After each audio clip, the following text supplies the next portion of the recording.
તમે ડેમેજ વાળ અને ખીજી વાળથી પરેશાન છો?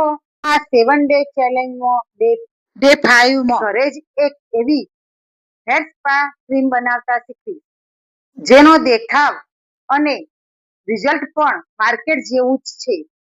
આ ક્રીમ તમારા વાળને સિલ્કી બનાવવાની સાથે સાથે હેર ગ્રોથમાં પણ મદદ કરશે. તો વિડીયો શરૂ કરીએ. આ માટે આપણે જોઈશે એલોવેરા જેલ, આમંડ ઓઇલ, કન્ડિશનર અને એસેન્શિયલ ઓઇલ અને વિટામિન ઈ ઓઇલ. વસ્તુઓની જગ્યાએ તમારે બીજું શું વાપરી શકાય તે વિશે હું જણાવીશ. રેમેડી શરૂ કરીએ. એક બાઉલમાં 4 ચમચી એલોવેરા જેલ લો અને તેમાં એક કન્ડિશનરનું પેકેટ ઉમેરો. કન્ડિશનર તમે જે યુઝ કરતા હોય તેનો જ યુઝ કરવાનો છે. કન્ડિશનર ઉમેર્યા પછી તેને ચમચી વડે ત્યાં સુધી ફેટો કે જ્યાં સુધી તે ઘટ્ટ અને ક્રીમ જેવું ન બની જાય. તમે જોઈ શકો છો એકદમ વ્હાઈટ અને ક્રીમ જેવું બની ગયું છે. હવે તેમાં 1 ચમચી ગ્લિસરીન ઉમેરીશું. ગ્લિસરીન એ વાળને સોફ્ટ અને શાઇન આપવાનું કામ કરે છે. હવે તેમાં 1 ચમચી આમંડ ઓઇલ ઉમેરીશું. આમંડ ઓઇલ એ વાળને પોષણ આપવાનું કામ કરે છે. આમંડ ઓઇલની જગ્યાએ કોકોનટ ઓઇલનો પણ યુઝ કરી શકાય. હવે આને સારી રીતે મિક્સ કરી લો. તેમાં રોઝમેરી એસેન્શિયલ ઓઇલના 2 થી 3 ટીમ્પા ઉમેરીશું. આ ઓઇલ હેર ગ્રોથમાં મદદ કરે છે. હવે તેમાં આપણે લવંડર એસેન્શિયલ ઓઇલ પણ ઉમેરીશું. લવંડર એસેન્શિયલ ઓઇલ એ સ્કેલ્પને ઇન્ફેક્શનથી બચાવે છે. ના પણ 2 ટીમ્પા ઉમેરીશું. આ બધાને સારી રીતે મિક્સ કરી લઈએ. હવે તેમાં વિટામિન ઈ ઓઇલની 2 કેપ્સ્યુલ ઉમેરીશું. જે વાળના મૂળને પોષણ આપી હેલ્ધી બનાવે છે. આ બધા મિશ્રણને સારી રીતે મિક્સ કરી લઈએ.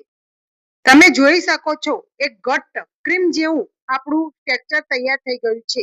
તમારી પાસે રોઝમેરી એસેન્શિયલ ઓઇલ ન હોય તો આપણે ડે 1 માં રોઝમેરી ઓઇલ બનાવ્યું હતું તેને અડધી ચમચી ઉમેરી શકો છો. આ ક્રીમને તમે 2 મહિના સુધી સ્ટોર કરી શકો છો. ક્રીમમાં આપણે પાણીનો યુઝ કર્યો નથી, તેથી આ ક્રીમને તમે 2 મહિના સુધી રૂમ ટેમ્પરેચર ઉપર રાખી શકો છો. હવે તેને કેવી રીતે યુઝ કરવો તે જાણવું જરૂરી.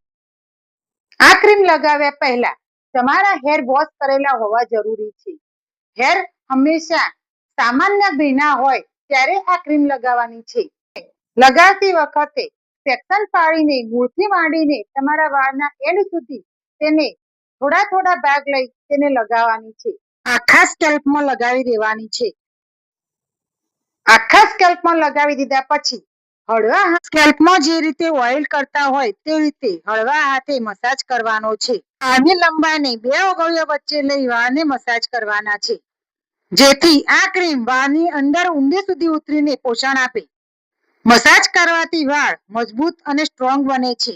મસાજ કરી દીધા પછી સ્કેલ્પને ક્યારે પણ ખુલ્લું રાખવાનું નથી. તેને ગરમ ટુવાલથી બાફ આપવાનો છે. ગરમ ટુવાલને 10 થી 15 મિનિટ રહેવા દો, પછી તેને ખોલી દો અને પછી 10 મિનિટ રહેવા દે પછી હેર વોશ કરી લો. વખતે ક્યારે પણ ગરમ પાણીનો ઉપયોગ નથી કરવાનો. એને ઠંડા પાણીથી હેર વોશ કરવાના છે, જેથી વાળ બળછટ અને બેજાન થતા અટકશે. પછી તમે રિઝલ્ટ જોઈ શકો છો તે કેવું છે. તમારા વાળ એકદમ સિલ્કી અને સોફ્ટ તમને લાગશે. મિત્રો, જો તમને આ વિડીયો ગમ્યો હોય તો લાઈક કરો અને તમારા મિત્રો સાથે શેર કરો અને તમારી ચેનલને સબસ્ક્રાઇબ કરવાનું ભૂલતા નહીં. મળીશું ફરીથી આવા નેચરલ હેર રેમેડી સાથે.